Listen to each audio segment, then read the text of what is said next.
આ નવી પેઢી જે છે જેને આપણે જેન ઝી કહીએ છીએ, બરાબર, એ લોકો એટલા બધા ખરાબ નથી.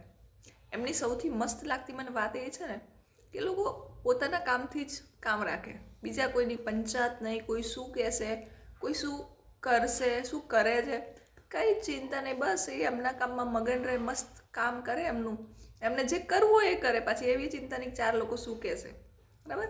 એટલે બિંદાસ માણસો છે, મસ્ત છે એ લોકો.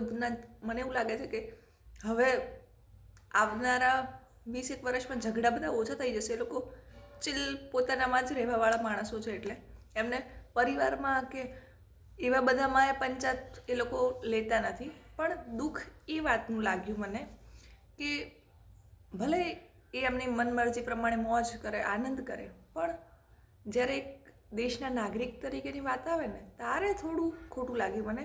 જેમ કે મેં કીધું હતું ને કે હું આજ 26મી જાન્યુઆરીની વાત કરીશ, તો ધ્વજવંદન વખતે ઘણા છોકરીઓ અને છોકરાઓ મેં એવા જોયા કે જે આમ થોડી વાર ઊભા નહોતા રહી શકતા, થાકી જાય. એટલે જે લોકો પોતાને સાચવી નથી શકતા એ લોકોને જો દેશ સાચવવાની જવાબદારી આવે તો એ લોકો શું કરી શકે. ઘણા લોકોને પીએમ કોણ છે ને પ્રેસિડેન્ટ કોણ છે ને બંનેનો ડિફરન્સ શું છે એ નથી ખબર. તો દેટ ઇઝ ફાઇન કે તમે મસ્ત રહો, પણ ભારત દેશના એક યુવા નાગરિક તરીકે તમારી જવાબદારીઓ છે આ દેશ પ્રત્યે, તમારી કંઈક કર્તવ્ય છે આ દેશ પ્રત્યે, તો એ થોડુંક સભાન થઈને એ નિભાવવાની જવાબદારી પણ આવે છે આપણા ભાગમાં.